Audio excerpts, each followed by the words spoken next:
3 जुलाई 2026 की रात एक फिल्म चुपचाप रिलीज होती है। 1995 पंजाब। अगले ही दिन उस फिल्म का हीरो इंस्टाग्राम पर लाइव आता है। ਤੁਸੀਂ ਨਹੀਂ ਦੇਖੀ ਤਾਂ ਕੋਈ ਚੱਕਰ ਨਹੀਂ। ਬਹੁਤ ਸਾਰੇ ਲੋਕਾਂ ਕੋਲੇ ਹੁਣ ਡਾਊਨਲੋਡਡ ਆ मूवी। ਮੈਨੂੰ ਸੀਗਾ मंडे शायद डिलीट होगी जो। उस वक्त लोग हंसते हैं, इसे मजाक समझते हैं, लेकिन सोमवार आने से पहले रविवार की शाम को फिल्म हिंदुस्तान से गायब कर दी जाती है। कई लोगों ने तो सोशल मीडिया पर लिखा कि वो फिल्म देख ही रहे थे कि चलते चलते स्क्रीन काली हो गई। आप सोचकर देखिए, कहानी सुनते सुनते मानो किसी ने आपसे बीच में किताब छीन ली। उस हीरो की बात सच निकली, लेकिन अब आप ठहर कर सोचिए कि एक एक्टर को कैसे पहले से पता था कि उसकी फिल्म को हटा दिया जाएगा। और इस सवाल का जवाब जानने के लिए आपको 31 साल पीछे चलना पड़ेगा, एक ऐसी सुबह में जहां से यह सब कुछ शुरू हुआ था। 6 सितंबर साल 1995। अमृतसर का कबीर पार्क इलाका। एक आदमी अपने घर के बाहर खड़ा अपनी गाड़ी को धो रहा था। बड़ा आम सा दिन था, धूप निकली हुई थी, गली में बच्चे खेल रहे थे। तभी कुछ गाड़ियां आकर रुकती हैं, कुछ लोग उतरते हैं और वो आदमी दिन दहाड़े अपने ही घर के सामने से हमेशा के लिए गायब कर दिया जाता है। 31 साल हो गए, लेकिन उसकी लाश कभी नहीं मिली। और उस आदमी का कसूर सिर्फ इतना था कि उसने हजारों गुमशुदा लोगों का हिसाब मांगा था। वो फिल्म जो 48 घंटे में हटा दी गई, वो इस आदमी की कहानी थी। नाम सतलुज। OTT platform ZEE5। बिना किसी प्रचार के लोगों ने इस फिल्म को देखा, सन्न रह गए। लोग सोशल मीडिया पर इस फिल्म के बारे में बात कर रहे थे, जिससे और लोग इस फिल्म को देख रहे थे। सोशल मीडिया पर लिखा गया कि हाल के सालों की सबसे ताकतवर हिंदी फिल्म है। ZEE5 की भी तारीफ हो रही थी कि बहादुरी दिखाई है इस फिल्म को रिलीज करके। दिलजीत दोसांझ के करियर की सबसे बड़ी परफॉर्मेंस का जिक्र हो रहा था। लोग शेयर कर रहे थे कि इस फिल्म को देखने के बाद संभलने में कई दिन लग जाएंगे। लेकिन फिर 5 जुलाई की शाम ZEE5 का बयान आया कि सतलुज नेक्स्ट इंफॉर्मेशन तक हिंदुस्तान में नहीं दिखेगी। और इसकी वजह सिर्फ 2 शब्द, मौजूदा हालात। अब सवाल है कि कौन से हालात, किसका दबाव? ZEE5 ने इसका कोई जिक्र नहीं किया। और कमाल देखिए, अभी भी यह फिल्म विदेशों में ZEE5 ग्लोबल पर आराम से चल रही है। यानी इस फिल्म को पूरी दुनिया देख सकती है, बस वो मुल्क नहीं देख सकता जिसकी यह कहानी है। और कहानी कैसे? 25,000 लोगों के गायब होने की। 25,000 लोग गायब, फिर उनका हिसाब मांगने वाला एक आदमी गायब। और अब 31 साल बाद जब उस आदमी कहानी फिल्म के जरिए आती है, तो पहले उसे 4 साल लटकाया जाता है, 120 कट लगाने की बात होती है, और जैसे तैसे वो रिलीज होती है तो वो भी गायब। हैरानी है ना, पर सच है। ये कहानी है 3 गुमशुदगियों की, और तीनों की वजह एक ही है, सच। सच कि वो 25,000 कौन लोग थे, कहां चले गए, क्यों मारा गया उन्हें? क्या ये जलियांवाला बाग जैसा कांड था? लेकिन जलियांवाला बाग में तो मारने वाले अंग्रेज थे, इन्हें मारने वाला कौन था? और आज इन सारे सवालों के हम आपको जवाब देंगे। हम आपको इस फिल्म की पूरी कहानी बताएंगे। जिन्होंने फिल्म नहीं देखी है वो इस फिल्म से पूरी तरह वाकिफ हो सकते हैं। इस फिल्म के हर एक सीन के बारे में हम आपको बताएंगे। हम आपको यह बताएंगे कि 31 सालों में हिंदुस्तान कितना बदला। आज का किस्सा दरअसल 3 हिस्सों में है। पहला हिस्सा जो हम आपको जानकारी देंगे इस वीडियो के माध्यम से, वो है यह फिल्म 4 साल तक कहां कैद रही। दिलजीत को पहले से सब कैसे पता था। फिर सुनेंगे कि देश 2 हिस्सों में बंटकर क्या कह रहा है। और उसके बाद, क्योंकि फिल्म हटा दी गई है, हम आपको इस फिल्म की पूरी कहानी सुनाएंगे, शुरू से लेकर आखिर तक, ताकि आप फैसला कर सकें कि इस फिल्म से डर आखिर किसे लगा, क्यों लगा। और हां, हो सके तो ये वीडियो भी सेव कर लीजिएगा, क्योंकि अगर ये वीडियो भी अगले 24-48 घंटों में हट जाता है तो हम इसके लिए जिम्मेदार नहीं होंगे। इसलिए इस वीडियो को शेयर कीजिएगा, इस वीडियो को सेव कीजिएगा, क्योंकि फिल्म बैन हो गई है, लेकिन पूरी कहानी हम आपको बताने वाले हैं सवालों के साथ।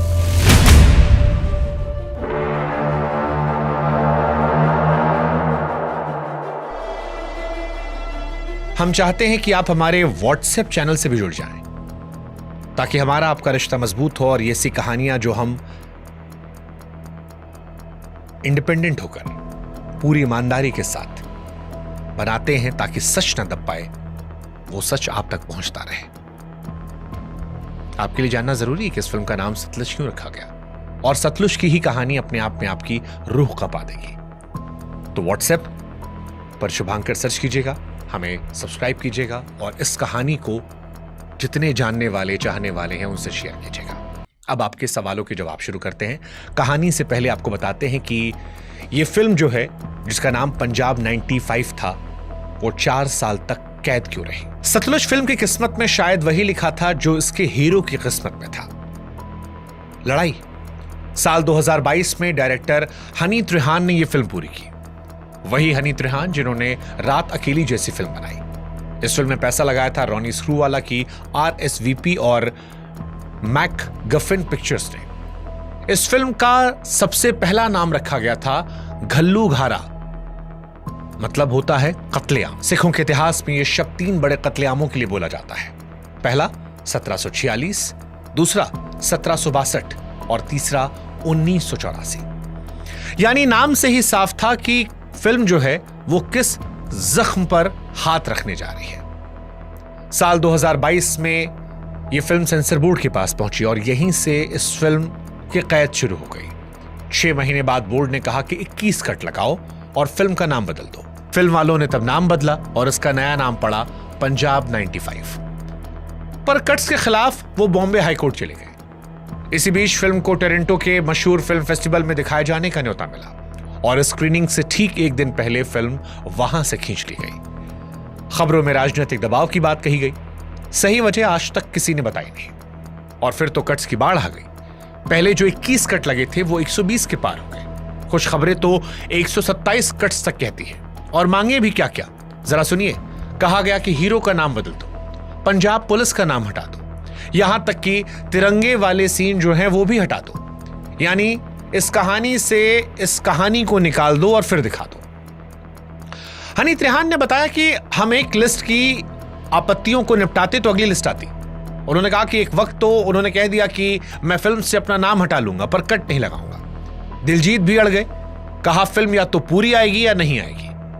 2025 की शुरुआत में थिएटर रिलीज का ऐलान हुआ, तारीख आई, तारीख गई, फिल्म नहीं आई। लेकिन लोग मान बैठे कि यह फिल्म शायद कभी नहीं आएगी। और फिर 3 जुलाई 2026 को चुपके से रास्ता निकला OTT का। फिल्म ZEE5 पर आई, पूरी की पूरी, एक भी सीन बिना काटे। कीमत जो थी वो बस नाम की चुकानी पड़ी। एक फिल्म 3 नाम, पहले घल्लू घारा, फिर पंजाब 95 और फिर जो रिलीज हुई उसका नाम था सतलुज। और यहां वो बात जो इस पूरी बहस का सबसे बड़ा जवाब है। खुद जसवंत सिंह खालड़ा की पत्नी बीबी परमजीत कौर खालड़ा ने रिलीज के दिन बयान दिया। यह कहा कि बरसों की रुकावटों के बाद फिल्म का आना उनके लिए सुकून की बात है। और खालड़ा परिवार ने साफ किया कि OTT पर आया यही वर्जन परिवार की मंजूरी वाला वर्जन है। परमजीत कौर ने खुद देखकर पक्का किया कि यह वही फिल्म है जो उन्हें पहले दिखाई गई थी, सिर्फ नाम बदला है, एक भी सीन नहीं। यानी जिस औरत के पति की कहानी को इस कहानी में दिखाया गया, जिस औरत के पति को एक सच बताने के लिए गायब कर दिया गया, उसकी पत्नी ने कहा कि हां यही सच है। और सवाल की इससे बड़ी गवाही क्या होगी। अब शुरुआत वो पहली जिसका जिक्र हमने शुरू में किया था कि दिलजीत दोसांझ को कैसे पता था कि यह फिल्म OTT पर आते हटा दी जाएगी। इसका जवाब है कि दिलजीत ने सिर्फ किरदार नहीं जिया था, इस फिल्म की किस्मत भी जी थी। दिलजीत दोसांझ जानते थे कि वो फिल्म जिसके नाम को 3 बार बदला गया, जिसे 4 साल में हर लिस्ट, हर कट, हर टलती तारीख देखी थी, वो जानते थे कि शायद रिलीज के 4 दिन भी फिल्म नहीं चल पाएगी। इसीलिए हंसते हंसते उन्होंने ये कह दिया था कि डाउनलोड कर लो, कब पता गायब हो जाए। और फिल्म हटने के बाद उनका जो जवाब आया वो भी वैसा ही था। ਹੁਣ ਕੋਈ ਟੈਨਸ਼ਨ ਨਹੀਂ, ਹਟਾ ਦੇਣ ਕੋਈ ਗੱਲ ਨਹੀਂ, ਹੁਣ ਲੋਕਾਂ ਨੇ ਕਰ ਲਈ डाउनलोड, कोई डी गल नहीं, ਹੁਣ नहीं जाती, एक बारी चीज आ गई वो नहीं जाती हुंदी।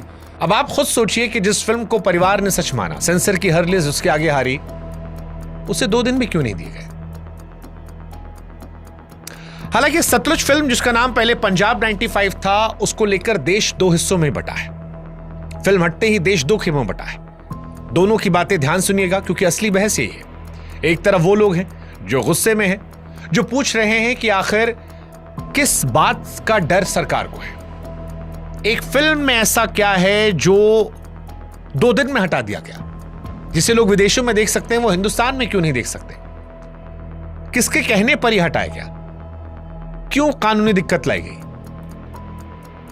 क्या इसमें कोई ऐसा सच था जो नहीं पहुंचना चाहिए था।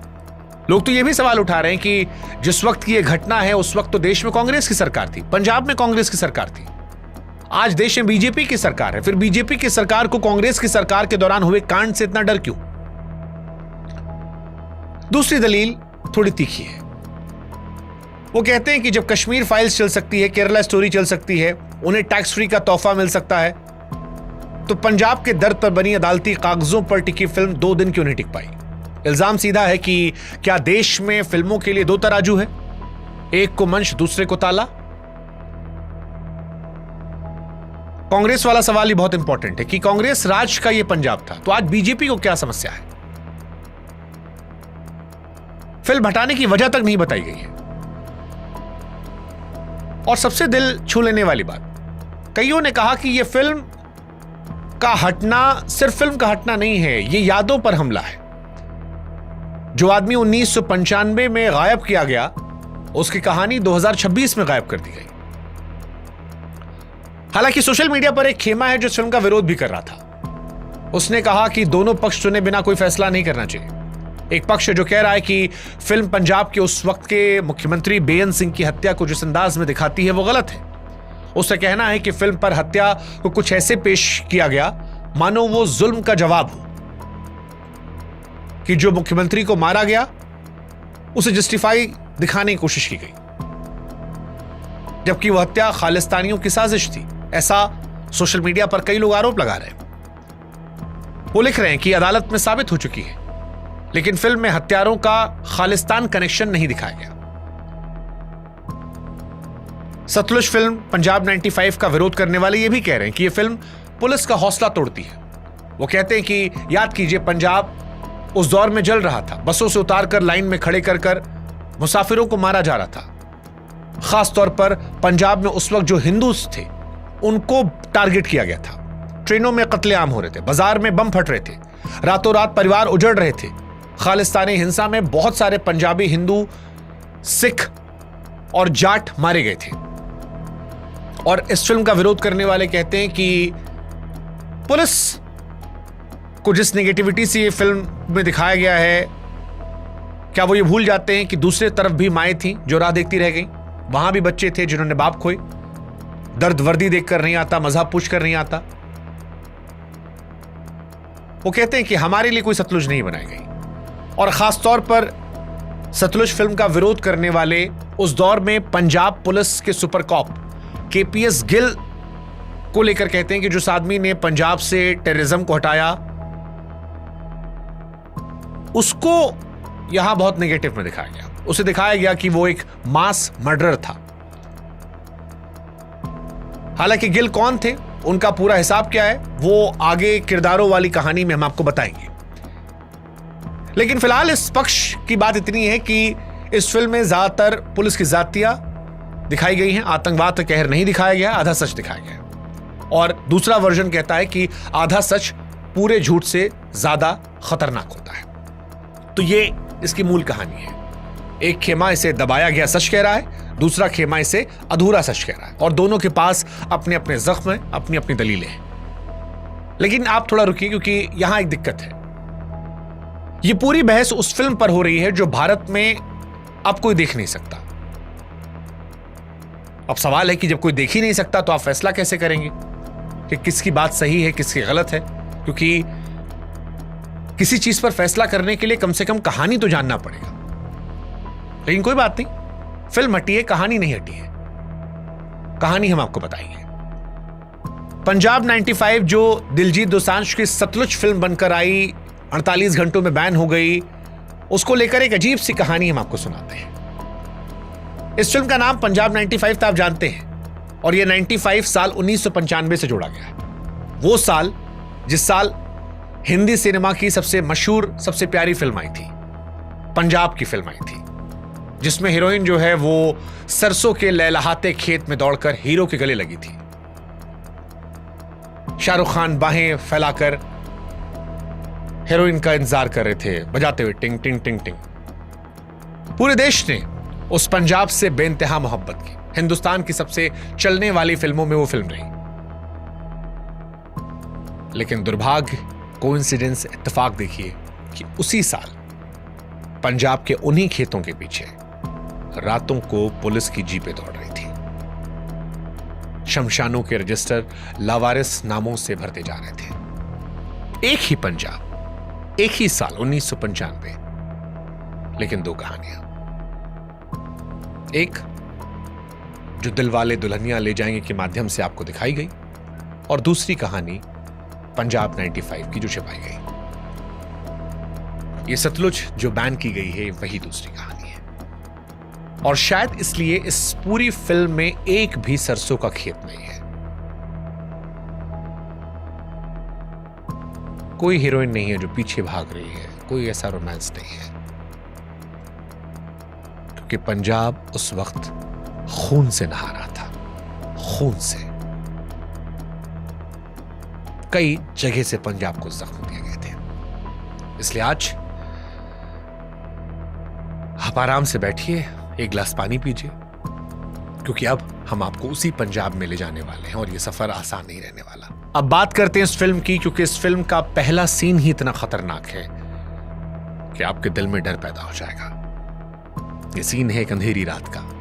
पंजाब की सुनसान सड़कें दिखती हैं, दूर दूर तक फैले खेत दिखते हैं जिनमें कोई रोशनी नहीं है, और उस अंधेरे को चीरती हुई एक पुलिस की जीप दौड़ रही है।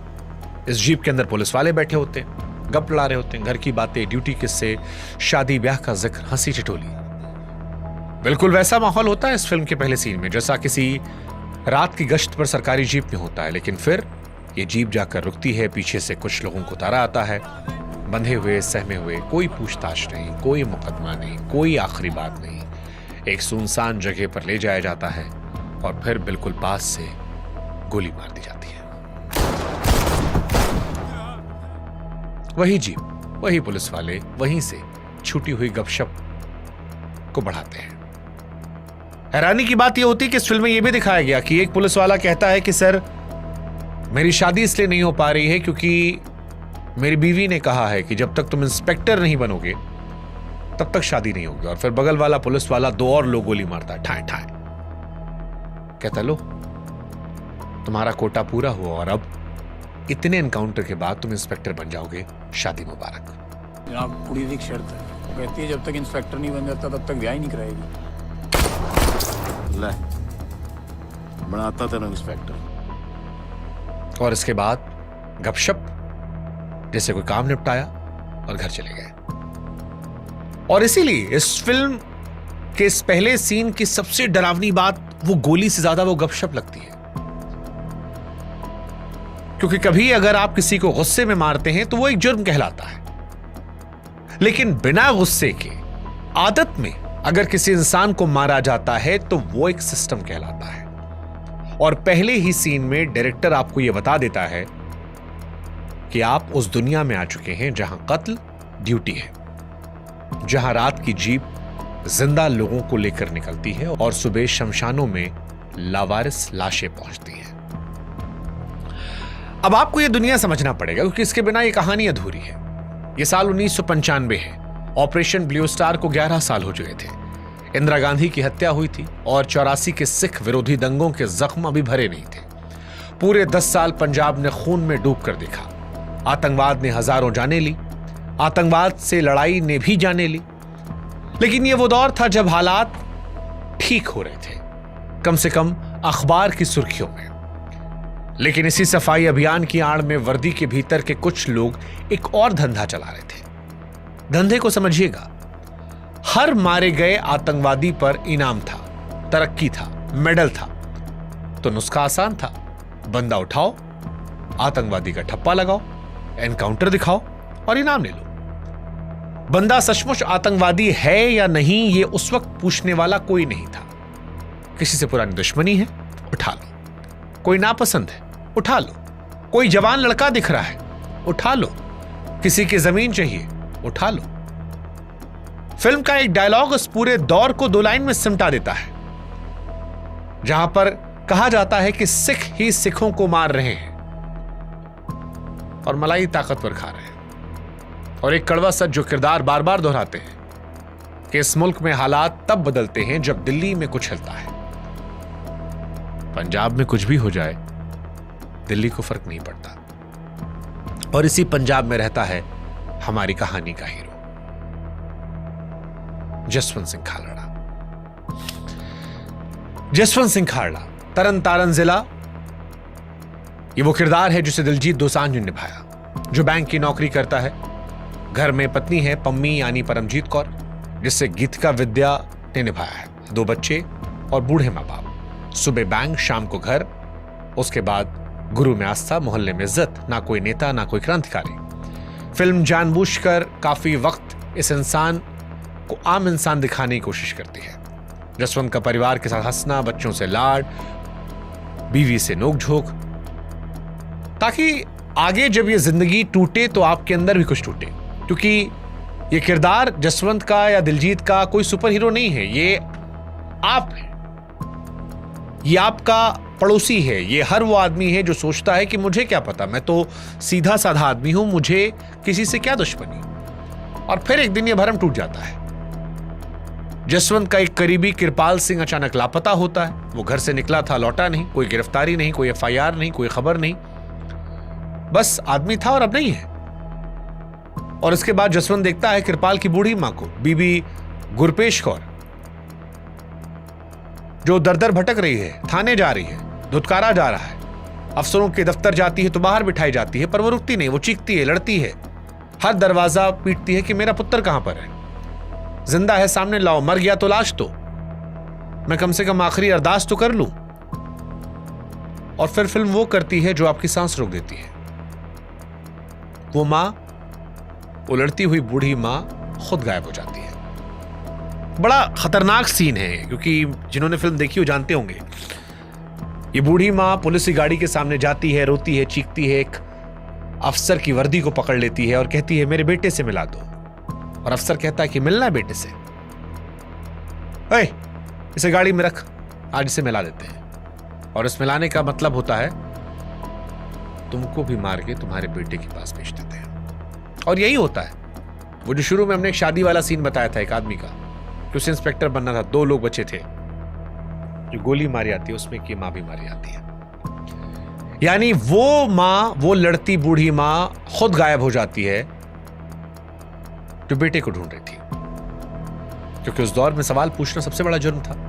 पहले बेटा लापता, फिर मां लापता, फिर मोहल्ले में सन्नाटा, क्योंकि जानते सब थे पर पूछते नहीं थे, क्योंकि उन्हें पता था कि उठाने वालों का होता क्या है। लेकिन दिलजीत दोसांझ ने जिस व्यक्ति का किरदार निभाया, जो जसवंत साहब थे, उनसे यह सन्नाटा बर्दाश्त नहीं होता। वो थाने जाते हैं पूछने के लिए, और यहीं पर वो डायलॉग आता है जो इस फिल्म की जान है। थानेदार तुरंत कृपाल को आतंकवादी कह देता है, कहता है सड़ी हुई फसल थी, काटना जरूरी था। और ये डायलॉग बहुत दिल पे छूने वाला होता है। सड़ी हुई फसल थी, काटना जरूरी था। और जसवंत बिना आवाज ऊंची के जवाब देता है, फसल में सड़न कहीं भी लगे, खेत तो किसान का अपना ही होता ना साहब, भटका हुआ भी तो हमारा ही बेटा है। खेत में कीड़ा लगे तो इलाज होता है, पूरे खेत को आग नहीं लगाई जाती। सड़न कहीं भी हो, खेत तो किसान का अपना होता है। और फिर वो बात जो कलेजे में उतरती है कि मां तो मां होती है, चाहे बागी की हो चाहे सिपाही की। मां तो मां होती है जी, चाहे किसी खाड़कू की हो या पुलिस वाले की। थानेदार के पास इसका कोई जवाब नहीं होता, सिर्फ धमकी भरी नजर है कि ज्यादा उछल मत। पर जसवंत के कान में इसी दौरान एक अजीब सी आवाज पड़ती है। शहर के शमशानों पर आजकल लावारिस लाशों की गिनती बढ़ती जा रही है। और फिर वो लावारिस लाशों को ढूंढना शुरू करता है। कितनी सारी लाशें क्यों, किसकी लाशें हैं, और अगर हैं तो शमशान लेकर आता कौन है। और यही एक सवाल इतिहास बदलने वाला है, क्योंकि यही किरदार, यही इस कहानी की जान है। शमशान के रजिस्टर दिलजीत दोसांझ ने इसी को दिखाया है। जसवंत साहब 1995 में शमशान घाटों के चक्कर लगाने लगते हैं, जिस फिल्म में दिखाया गया। पहले चौकीदारों से दुआ सलाम, फिर धीरे धीरे भरोसा, फिर बातें।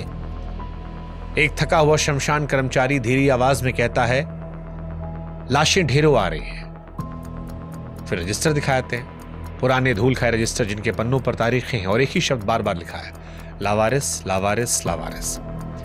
जसवंत के दिमाग में जासूसी वाली तरकीब आती है कि लाश को जलाने के लिए लकड़ी चाहिए होती होगी। लकड़ी खरीदी जाती है, खरीदने की रसीद बनती है।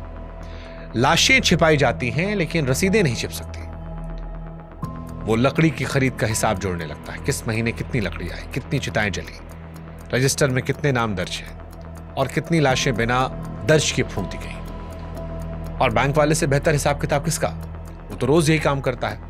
और फिर दिलजीत उस काम में लग जाते हैं। इसी काम में उसे एक ऐसा साथी मिलता है जिसकी उम्मीद उससे भी नहीं होती है। एक पुलिस वाला, सीनियर कांस्टेबल सतनाम सिंह, जो सौरभ सचदेवा ने किरदार निभाया है। वर्दी के भीतर का एक ऐसा आदमी जिसका जमीर पूरी तरह मरा नहीं है। वो अपने आसपास रोज पंजाब के नए लड़कों को मरते हुए देखता है। वो ये सब सहना नहीं चाहता। वो ड्यूटी पर चीखें सुनता है, वो चीखियों से घर तक पीछा करती है।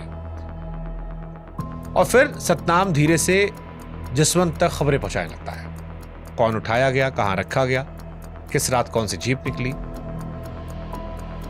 सौरभ सचदेवा किरदार ऐसा है कि आपको उस किरदार के अंत होते होते बुरा लगने लगता है। घर में उसकी बूढ़ी मां है और ये किरदार याद रहता है। इसकी ईमानदारी की कीमत आगे चलकर आपका दिल तोड़ देगी।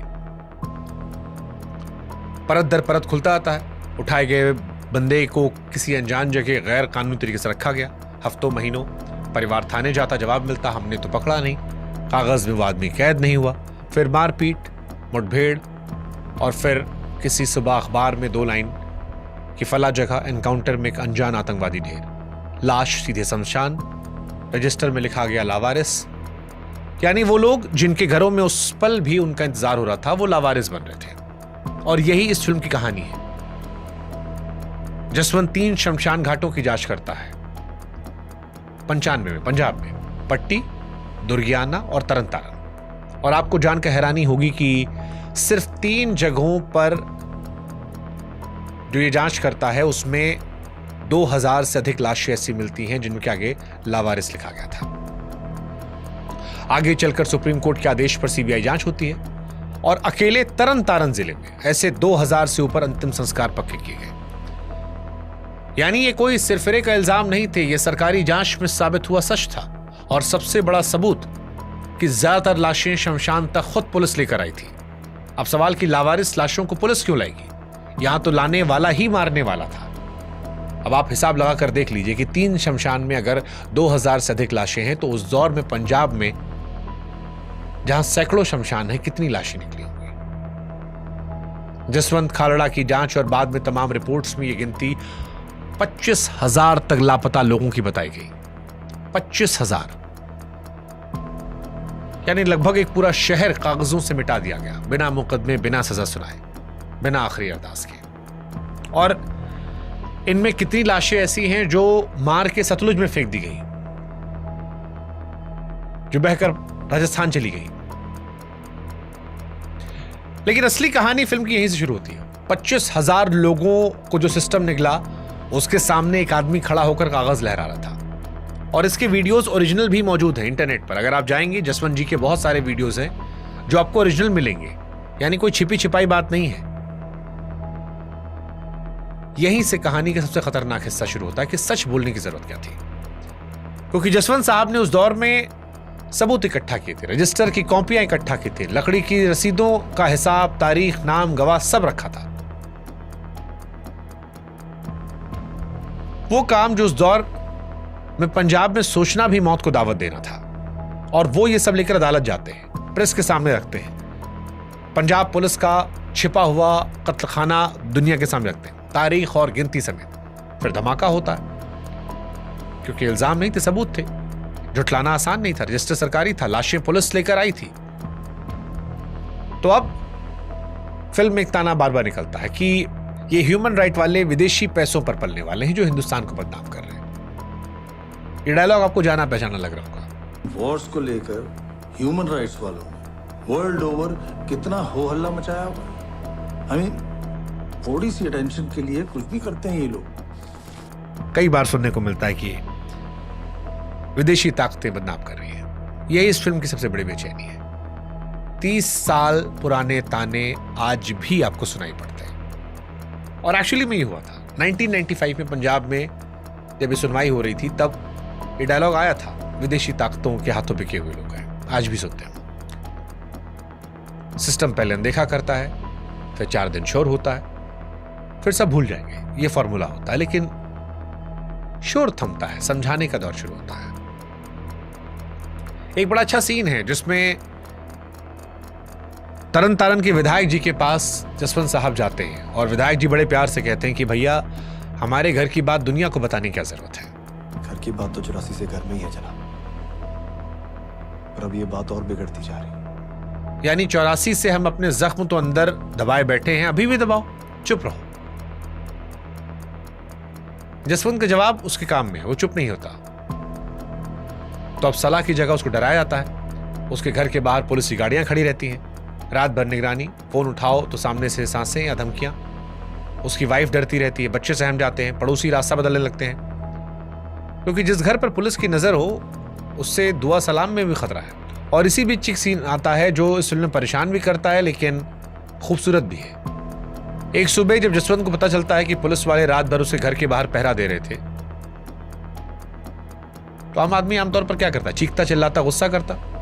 जसवंत घर के अंदर जाता है और चाय लेकर आता है, और पुलिस वाले जो जासूसी कर रहे थे उनको चाय पिलाता है और कहता है कि थक गए होंगे आप लोग, बस कप अंदर रखवा दीजिएगा वरना बीबी नाराज होती है।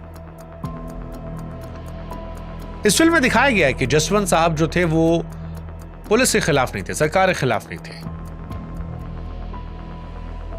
वो उन लोगों को मारने के खिलाफ थे जिन्हें लावारिश बोलकर जला दिया गया।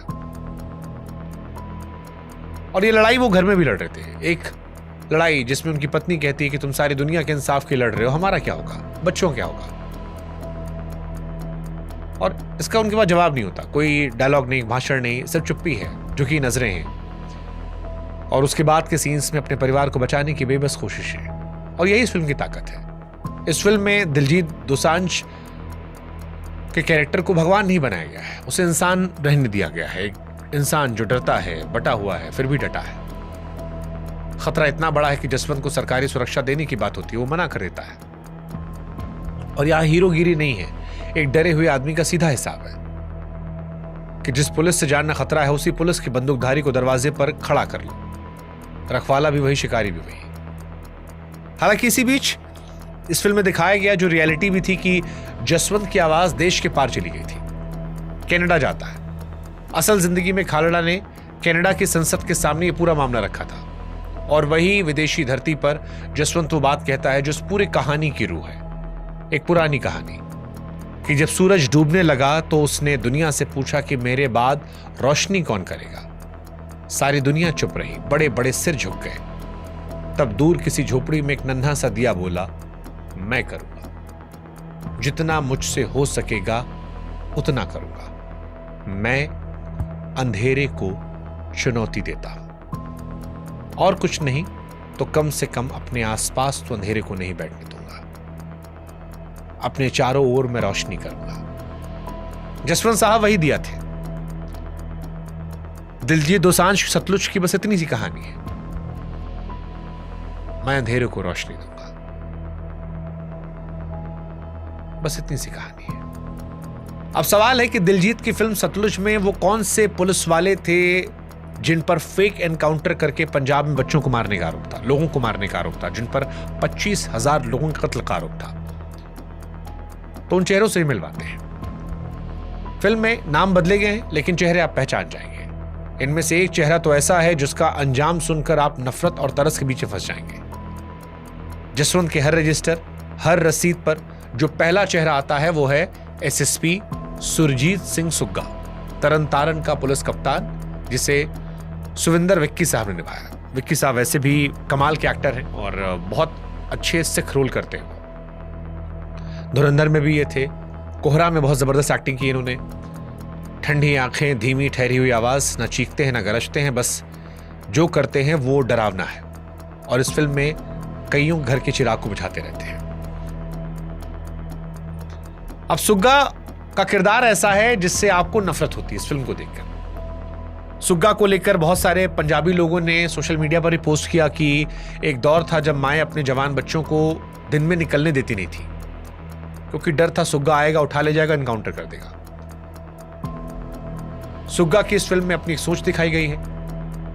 उसे टेररिज्म खत्म करना था, इस फिल्म में ऐसा दिखाया गया है। तो सूबे को साफ करना था, तो बीच में कुछ बेगुनाह भी निपट जाएं तो उसे वो जंग की कीमत मान रहा था। अब असल में ये सुग्गा का जो किरदार है ये पंजाब में तरन तारण में उस दौर में जो असली एसएसपी थे अजीत सिंह संधू, उनसे मिलता जुलता है। ये वो अफसर हैं जिन पर खालड़ा को उठवाने की साजिश के इल्जाम लगे और बाद में 1997 में इन्होंने ट्रेन के आगे कूदकर जान दे दी। पूरी फिल्म में आप इस आदमी से नफरत करते हैं, लेकिन जब आखिरी में वो सीन आता है जहां पर ये मर जाते हैं, वहां पर आपको इनके लिए तरस भी आता है, क्योंकि तब आपको समझ में आता है कि ये भी उसी चक्की का पार्ट थे जिसे खुद चला रहे थे, और चक्की किसी को नहीं बख्शती, पीसने वालों को भी नहीं। इस फिल्म में एक डायलॉग भी है कि वो जो कटर से सुपारी काटते हैं तो अर्जुन रामपाल कहता है कि तुम वही सुपारी हो, तुम तो कटोगे। पर सुग्गा जैसे अफसर इस पेड़ की टहनियां है, इसकी जड़ की तरफ चलिए। ये छूट की बेखौफी सुग्गा के पास आई कहां से थी, और उसका जवाब था डीजीपी इंदरपाल सिंह बिट्टा, पंजाब पुलिस का सबसे बड़ा अफसर, जिसे कंवलजीत सिंह ने निभाया। अब दिलजीत दोसांझ की सतलुज पिक्चर में जिस कैरेक्टर को लेकर सबसे ज्यादा कंट्रोवर्सी हो रही है वो कैरेक्टर है डीजीपी इंदरपाल सिंह बिट्टा। जो असली कैरेक्टर है वो है DGP KPS Gill. KPS Gill, अगर आप पंजाब की पॉलिटिक्स को जानते हैं या पंजाब को जानते हैं तो आप केपीएस गिल को जानते होंगे। केपीएस गिल पंजाब के डीजीपी थे, एक ऐसे अफसर जिन्हें पंजाब नहीं भूल सकता, जिनकी दो छवि है।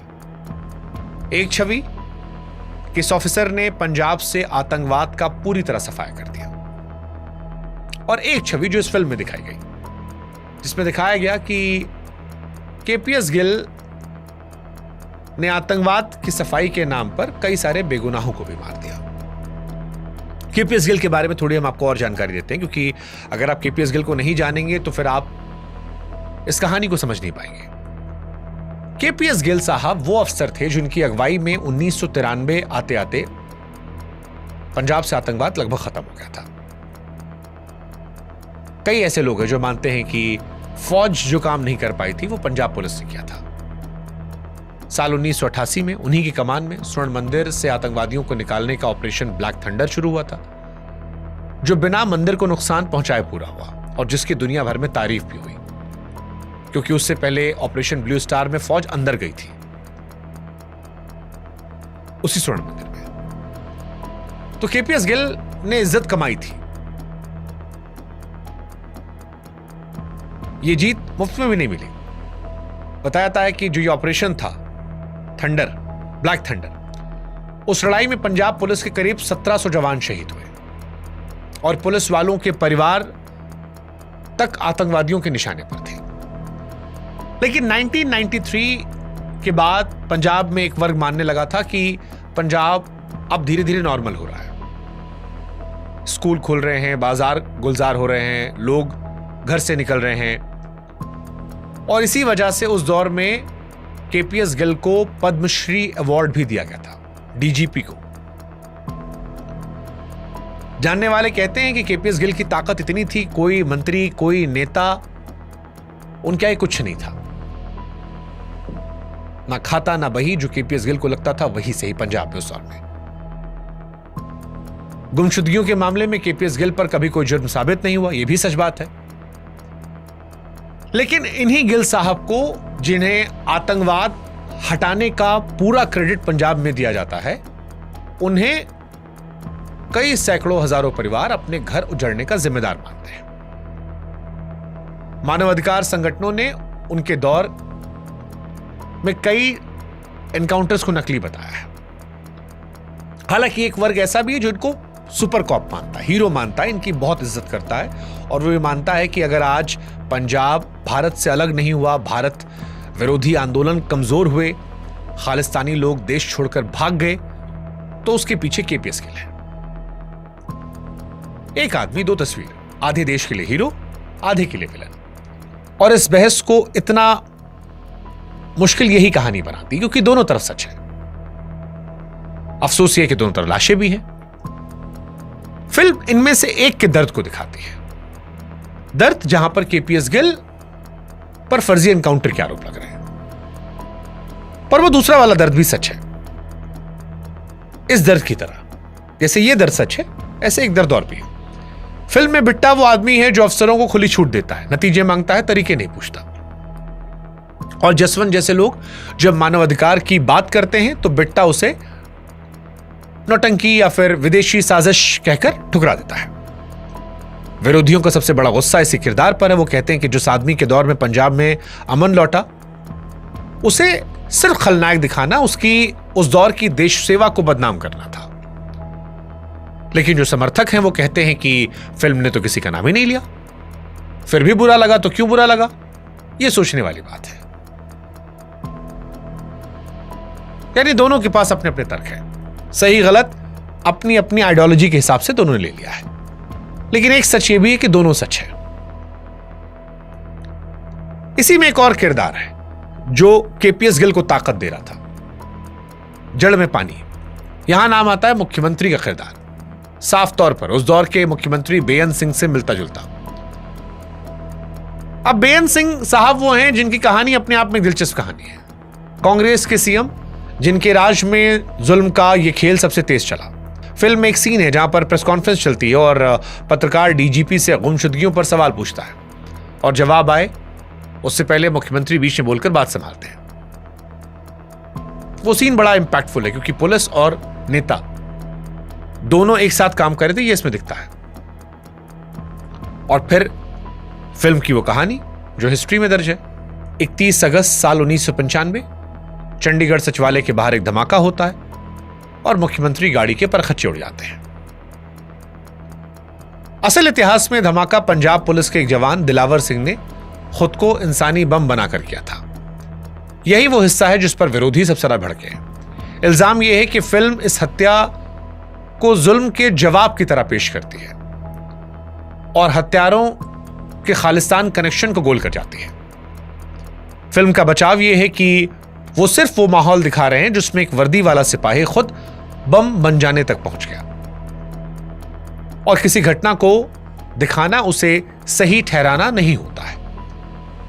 पर सच कहें तो बहस यहां खत्म नहीं होती है। जिस आदमी की हत्या हुई वो एक चुनी हुई सरकार का मुखिया था।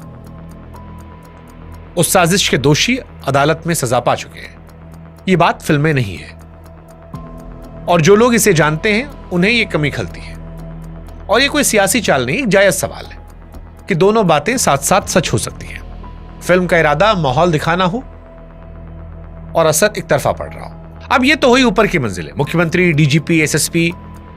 अब इस इमारत की सबसे निचली सीढ़ी पर आते हैं क्योंकि इस कहानी का सबसे छोटा आदमी ही आगे चलकर इसका सबसे बड़ा आदमी बनता है। वो है एसपीओ कुलजीत सिंह यानी Jagjit Sindhu. Special police officer system का निचला पुर्जा, न रैंक, न ताकत, न पक्की नौकरी। वो पुर्जा जो सवाल नहीं करता, सिर्फ हुक्म जाता है। गड्ढा खोदने कहा जाए तो गड्ढा खोदता है, ये नहीं पूछता गड्ढे में क्या दफन होगा। फिल्म का पूरा आखिरी हिस्सा इसी आंखों से दर्शाया गया है और क्यों, ये आपको समझ में थोड़ी देर में आ जाएगा। इतना जान लीजिए कि किरदार असली केस के उस चश्मदीद गवाह जैसा है जिसकी गवाही ने आगे चलकर कातिलों को सजा दिलाई। और इन्हीं मंजिल के बीच वो आदमी फंसा है जिससे आप पहले मिल चुके हैं, जिसका नाम सतनाम सिंह है। सौरभ सचदेवा वाला किरदार, ईमानदार पुलिस वाला। सुग्गा और सतनाम के बीच सतनाम के घर पर एक बड़ा दिल दहलाने वाला सीन है। पूरी फिल्म में बस एक ही बार ये दोनों इस जगह आमने सामने होते हैं और बड़ा नॉर्मल सीन दिखाया गया शुरू में, जैसे कोई सीनियर अफसर किसी जूनियर के घर चाय पीने आओ, दुआ सलाम करे, हाल चाल ले, फिर धीरे धीरे कमरा बदल जाए और फिर आपको समझ में आता है कि मुलाकात नहीं कुछ और है। घर में सतनाम की बूढ़ी माँ है और जब ये सीन खत्म होता है तो आपको समझ में आता है कि ईमानदारी की कीमत क्या होती है। अगर ये फिल्म रिलीज होती इंटरनेट पर तो ये सीन मैं आपको बताता नहीं, क्योंकि ये सीन आपसे छीनने का मुझे हक नहीं था, लेकिन अब क्योंकि फिल्म रिलीज नहीं हुई है इसलिए मैं आपको बता दे रहा हूं। सौरभ सचदेवा किरदार जो दिलजीत किरदार की हेल्प कर रहा था जानकारी लेने में लावारिस लाशों को लेकर, उसके घर पर एसएसपी आते हैं तरन तारन के, 2 आतंकवादी लेकर आते हैं, नॉर्मल लोग जिन्हें आतंकवादी कहा गया था रख देते हैं, खाना खाने कहते हैं, वो खाता नहीं है, फिर गोली मार देते हैं और फिर इस किरदार से पूछते हैं कि तूने मदद की थी उसकी, और वो चुप रहता है, देखता रहता है, कोई रिएक्शन नहीं है। बहुत खतरनाक सीन है। सौरभ सचदेवा उनकी मां और एसएसपी का सीन आपको डराता है और फिर सुबह होती है, बताया जाता है कि वो जो पुलिस वाला था वो खालिस्तानी था, उसे घर में हथियार छिपे थे और वो पंजाब को दहलाने की साजिश रच रहा था। यानी उसे इसलिए मार दिया था क्योंकि उसने अपने जमीर को जिंदा रखा था और मरने के बाद उसे आतंकवादी बना दिया था। उसके साथ 2 और लोगों को मारा था और साथ में उसकी बूढ़ी मां को भी मार दिया था है और ये बहुत डरावना है। हालांकि ये सीन ये भी बताता है कि हर वर्दी वाला शैतान नहीं होता। ये फिल्म में वो सीन है जो दिखाता है कि उस वक्त भी कई ईमानदार लोग थे जो जमीर जिंदा रखकर बचना चाह रहे थे। हुक्म ऊपर से आ रहा था, 2 रास्ते थे, हुक्म बजाओ या लावारिस लाश बन जाओ, कोई क्या ही बचता। और यही हुआ जसवंत के साथ भी। 6 दिसंबर 1995 को जब जसवंत को उठाकर गायब कर दिया गया, उन 25,000 लोगों की तरह जो कभी नहीं मिले। जसवंत की तो लाश भी नहीं मिली, बाकियों की तो लाश मिल गई थी। हाँ,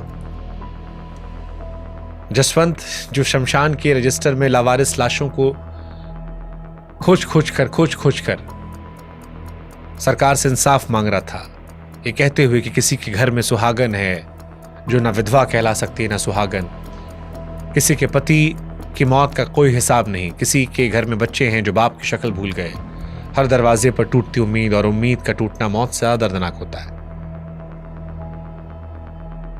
और पूरी फिल्म में इस दर्द पर कोई मरहम नहीं लगता। जसवंत सबको सच बता रहा था, बस जसवंत को एक सच नहीं पता था, वो सच जो इसी तारीख को आया कि इस लिस्ट में अगला नाम उसका है। 6 सितंबर 1995, वही सुबह जहां से हमने कहानी की शुरुआत की थी, अमृतसर का कबीर पार्क। जसवंत घर के बाहर गाड़ी धो रहा था। जो आदमी हजारों गुमशुदा लोगों का हिसाब मांग रहा था वो गुमशुदा हो जाता है दिन दहाड़े अपने घर के सामने से, उसी तरीके से जो तरीका उसने दुनिया को समझाया था। परिवार थाने दौड़ता है। जानते हैं कौन सा थाने जिसके खिलाफ जसवंत लड़ रहा था? और वही रटा रटा जवाब, हमें तो नहीं पता, हमने तो नहीं उठाया। शिकारी को लगा काम तमाम, पर वो हिसाब लगाना भूल गया कि सोच नहीं मार सकते, क्योंकि तब तक जसवंत साहब अकेले नहीं थे। उनकी आवाज हजारों घरों में पहुंच गई थी, अदालतों की फाइलों में, 7 समंदर पार की संसद तक। उनके गायब होने पर पंजाब से लेकर कनाडा तक शोर मचा और एक किसी अनजान गांव वाले की नहीं, उस आदमी की गुमशुदगी थी जिसको दुनिया जानती थी। मामला सुप्रीम कोर्ट में जाता, अदालत जांच सौंपती है सीबीआई को, और सीबीआई की जांच से पहले जसवंत जब आखिरी बार मीडिया के सामने आए थे तो उन्होंने कहा था कि अगर मैं गायब होता हूं, मैं मर जाता हूं, लाश कहीं मिलती है, तो एसएसपी जो है वो जिम्मेदार होगा। और यहीं से इस फिल्म में एंट्री होती है अर्जुन रामपाल की, सीबीआई अफसर समुद्रा के रोल में। दिल्ली से आया एक बाहरी आदमी जिसे पंजाब के इस दलदल में उतरकर एक गुमशुदा आदमी को ढूंढना था या उसके सच को ढूंढना था। एक दिलचस्प बात इस फिल्म में जानते क्या है? पूरी फिल्म में दिलजीत और अर्जुन रामपाल का एक भी सीन साथ नहीं है, एक भी फ्रेम नहीं। क्योंकि दिलजीत की कहानी जहां खत्म होती है वहीं से अर्जुन रामपाल की कहानी शुरू होती है, लेकिन फिर भी दोनों एक धागे से बंधे हैं। वो धागा है सच का। ये सीबीआई अफसर जो समुद्रा साहब थे, उनकी जांच शुरू होती है और जान जाते हैं कि एक किले को तोड़ना उन्हें। हर सबूत पर आतंकवाद के सफाए का पर्दा है, हर फाइल अधूरी है, हर जुबान पर ताला है। जो गवाह हिम्मत करके मुंह खोलने को तैयार होता है वो सुनवाई से पहले हट जाता है या किसी हादसे में मारा जाता है, और जो अदालत पहुंचता है वो बयान से पलट जाता है, क्योंकि पिछली रात उसके घर कोई मिलने आया था, उसके बीवी बच्चों का हालचाल जानने। एक सीन में तो सीबीआई अफसर खुद कोर्ट में फट जाता है। वो कहता है कि सच सबको पता है, लेकिन सिस्टम चुप है। और सीबीआई अफसर के तौर पर अर्जुन रामपाल जो समुद्रा साहब बने हैं, वो उनका गुस्सा आप महसूस करते हैं। आपको लगता है क्या रे, हाँ गलत तो हो रहा है, और आपको यह लगता है कि क्या इंसाफ मिलेगा? फिर मिलता है एक आदमी जो उस रात को उस जगह मौजूद था, इस सिस्टम के अंदर का सबसे छोटा पुर्जा, जिसने सब कुछ अपनी आंखों से देखा था। आपको हमने किरदार बताया शुरू में, एसपीओ कुलजीत सिंह। समुद्रा उस तक पहुंचता है और अब फिल्म का सबसे बड़ा झटका पूरी तरह कुलजीत की आंखों से चलता है। इस आदमी ने सब कुछ देखा था। गैर कानूनी कैद की वो कालकोठरी, हफ्तों चली वो पूछताछ, जो पूछताछ नहीं थी बदला थी। सामने बैठे वो अफसर जिन्हीं करतूतों की फाइलें जिस्मन ने दुनिया को दिखाई थी, और बीच में वो आदमी जिसने कभी किसी पर हाथ नहीं उठाया, जो निगरानी करने वालों को पानी पिला रहा था। फिल्म का ये हिस्सा दिखाती है कच्चा, बेरहम और बिना किसी फिल्मी छूट के। और जब ये सीन आता आप मुट्ठियां भीजने लगते हैं, आप स्क्रीन से नजरें नहीं हटा पाते, क्योंकि आप ये महसूस करते हैं कि सीन किसी लेखक की कल्पना नहीं है। अक्टूबर 1995 की किसी रात एक आवाज को हमेशा के लिए खामोश किया जाता है, और कुलजीत वो सबसे छोटा पुर्जा ये देखता है। उसके सामने दो रास्ते, चुप रहो, जीते रहो, बोलो, मर जाओ, गायब हो जाओगे। फिल्म दिखाती है कि जब सिस्टम का सबसे मामूली आदमी सच बोलने की ठान लेता है तो सिस्टम की सबसे बड़ी इमारत भेल जाती है। और इस काले सफर के बीच फिल्म एक अजीब सी मुस्कान वाला पल रखती है। सीबीआई का आरोपी पुलिस वाले को पकड़ने पहुंचती है। वो मिलता है अपनी शादी के मंडप में, दूल्हा बना हुआ। जानते कौन है ये वही जिसके बारे में शुरू में हमने बताया था कि सर बीवी ने कहा है कि जब तक इंस्पेक्टर नहीं बनोगे शादी नहीं होगी। दूसरा पुलिस वाला दो आदमी को मार देता, ठाए ठाए, अब कर लो शादी। वो अपनी शादी में होता है जब सीबीआई वाले उसे लेने आते हैं। आपको समझ नहीं आता कि रिएक्ट कैसे करें। फिर अदालत का वो आखिरी सीन, परमजीत कौर बैठी होती है, बरसों की लड़ाई, बरसों का इंतजार, बरसों का सब। दिल टूट जाता आपका। एक औरत जिसका पति सच बोलने की कीमत में छीन लिया गया, और इंसाफ उसी सिस्टम से मांग रही है जिसने उसका पति छीना। खैर आखिरी में सच आता है उस छोटे से किरदार की तरफ से, और बहुत बड़ा सच होता है। और उस सच की वजह से पंजाब पुलिस के 6 पुलिस वालों को खालड़ा को उठाने और मारने के जुर्म में उम्र कैद की सजा होती है, और यह सजा हाईकोर्ट में भी कायम रही। हालांकि इसमें गौर करने वाली बात जानते हैं क्या है? केवल 6 पुलिस वालों को, और वो भी 6 जूनियर पुलिस वालों को। अब वो बड़ा सवाल जो आज सोशल मीडिया पूछ रही है कि सतलुज फिल्म में या पंजाब 95 में, उस दौर में जिस जांच में 25,000 गुमशुदगियों की बात की गई थी, क्या उसमें सजा सिर्फ 6 सिपाहियों को, और क्या 6 आदमी हजारों गायब कर सकते हैं? हुक्म देने वाले हाथ कहां गए? ऊपर की कुर्सियों तक इंसाफ की सीढ़ी क्यों नहीं पहुंची? 31 सालों बाद आज भी परमजीत कौर खालड़ा इंसाफ की राह देख रही है, क्योंकि उन्हें पति की लाश तक नहीं दी गई। कब्र, समाधि, कुछ नहीं।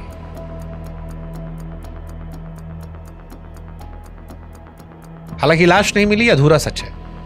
सीबीआई की फाइलों में एक और पन्ना है, और वो पन्ना इस फिल्म के नाम को खोलता है, सतलुज। आपके मन में सवाल आया होगा ना, फिल्म का नाम सतलुज क्यों रखा गया? दिलजीत दोसांझ की फिल्म जिसके 3 बार नाम बदले गए, वो पंजाब 95 से सतलुज क्यों बनी? दरअसल सीबीआई की जांच और अदालतों में हुई गवाहियों के मुताबिक कैद में हत्या के बाद जसवंत सिंह खालड़ा की लाश को हरके इलाके की नहर में फेंका गया था। वो जगह जहां सतलुज और ब्यास नदियां आपस में मिलती हैं। आप समझ रहे हैं?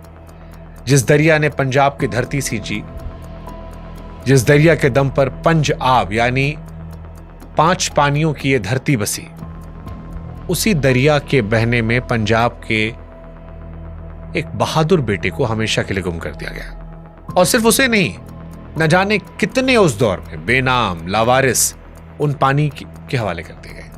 इसलिए आज सतलुज सिर्फ एक नदी नहीं है, सतलुज उन हजारों की आखिरी गवाह है जिनका कोई अंतिम संस्कार नहीं हुआ, जिनके नाम में कोई अरदास नहीं हुई। तो जब सेंसर ने फिल्म से पंजाब 95 का नाम छीना, तो फिल्म वालों ने वो नाम चुना जो खुद पूरी कहानी कह देता है। सेंसर ने सोचा होगा कि नाम बदलवा दिया, धार खत्म कर दी, लेकिन फिल्म वालों ने तो नाम में ही पूरी कहानी की रूह भर दी।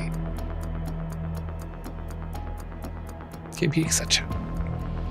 खैर, ईमानदारी की बात यह है कि फिल्म की कमियां ही बता दी जाएं, क्योंकि फिल्म कोई परफेक्ट नहीं होती। 2.25 घंटे की फिल्म है सतलुज, कुछ जगह लंबी है, शुरुआती हिस्सा थोड़ा धीमा है। सीबीआई वाले हिस्से में कुछ जरूरत से ज्यादा मोड़ आसान लगते हैं। कुछ क्रिटिक्स ने गहरी बात भी उठाई कि असली जसवंत सिंह खालड़ा एक राजनीतिक सोच वाले परिवार से आते थे, उनके पीछे लोगों का पूरा आंदोलन खड़ा था, जबकि फिल्म में उन्हें पॉलिटिक्स से अनजान, आस्था के सहारे खड़ा एक नॉर्मल आम इंसान दिखाया गया। इससे उनकी शख्सियत का एक अहम पहलू छूट गया। सबसे बड़ी कमी वही है जो विरोधी कहते हैं। उस दौर में आतंकवाद ने हजारों बेगुनाहों की जान ली। फिल्म उस कहर को लगभग किनारे कर देती है। इस वजह से उस दौर की पूरी तस्वीर नहीं आती। इसे मानने में कोई हर्ज नहीं है। इन कमियों को लेकर दो राय है। एक पक्ष कहता है आधी कहानी दिखाना अपने आप में झूठा प्रचार है, दूसरा कहता है अधूरा सच कहना, झूठ गढ़ना दो अलग चीजें होती है। ये फिल्म जो भी कहती है अदालती रिकॉर्ड के सहारे कहती है। कौन सही कौन गलत, इसका फैसला हम आप पर छोड़ देते हैं। पर एक बात जो दोनों पक्ष मानेंगे, कमजोर या अधूरी फिल्मों को रोज रिलीज होते देखा है, 2 दिन में हटते नहीं देखा है। तो ये फिल्म किस वजह से हटी, ये जवाब ना सरकार ने दिया है ना ZEE5 ने। और जब तक जवाब नहीं आता, हर किसी का अपना अपना मतलब निकलता रहेगा। दिलजीत दोसांझ ने इस किरदार में खुद को पूरी तरह झोंक दिया कि फिल्म पूरी करने के बाद उन्हें हफ्ते भर की छुट्टी लेनी पड़ी। इस तरह से किरदार निभाया। किरदार से बाहर आने के लिए, बिना चीखे, बिना भाषणबाजी के लिए, सिर्फ आंखों से कई जगह वो कहा है जो शब्दों से नहीं कहा जा सकता। अधिकतर क्रिटिक्स ने इस फिल्म को 5 में से 4+ स्टार दिए और इसे इस साल की हिंदुस्तान की सबसे बेहतरीन फिल्मों में गिना है। दिलजीत के काम को एक सुर में उनके करियर का सबसे अच्छा रोल कहा गया है। और सबसे बड़ी गवाही तो खुद खालड़ा परिवार ने दी है। कहा कि यही सच है, यही वर्जन है, और इस फिल्म को 2 दिन में हटा दिया गया। अब याद कीजिए वो कहानी, डूबते सूरज का सवाल, झोपड़ी के दिए का जवाब। मैंने कहा था ये कहानी लौटेगी और इसका मतलब बदल चुका होगा। दिलजीत दोसांझ की फिल्म पंजाब 95, जिसे सतलुज के नाम से रिलीज किया गया, जब वो फिल्म पर बैन लगा तो सोशल मीडिया पर सिर्फ एक लाइन आ रही थी, मैं अंधेरे को चुनौती देता हूं। वो लाइन जो साल 1995 में एक अकेले आदमी की थी, आज 2026 में लाखों करोड़ों लोग वो लाइन अपनी बनाकर कह रहे हैं। साल 1995 में एक दिए को बुझाया गया था, साल 2026 में लाखों दिए जल गए हैं। दिया बुझाने वाले बस एक बात नहीं समझे कि दिए से दिया जलाया जा सकता है। यही सच है। Z5 ने भी कहा है कि सतलुज ठहर गई है, पर जो बातचीत इसने शुरू की है वो नहीं ठहरेगी और ये बातचीत आगे बढ़ रही है। हम भी इस फिल्म के साथ खड़े हैं, इसे जल्द वापस लाने की उम्मीद रखते हैं। बाकी वो सवाल जो शुरू में हमने शुरू किया था कि वाई बैन सतलुज, आखिर दिलजीत दोसांझ की सतलुज को बैन क्यों किया गया? जिस मुल्क में इंसाफ मांगने वाला आदमी गायब कर दिया गया, वो आदमी जो 25,000 गायब हुए आदमियों की कहानी को इंसाफ दिलाना चाह रहा था,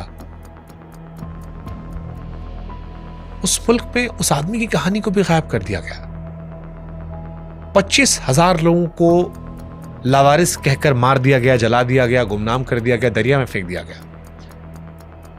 जिस आदमी ने इनके हक की आवाज उठाई उसे भी दरिया में फेंक दिया गया। और जब इस आदमी की कहानी आई तो उसे ऐप से मिटा दिया गया।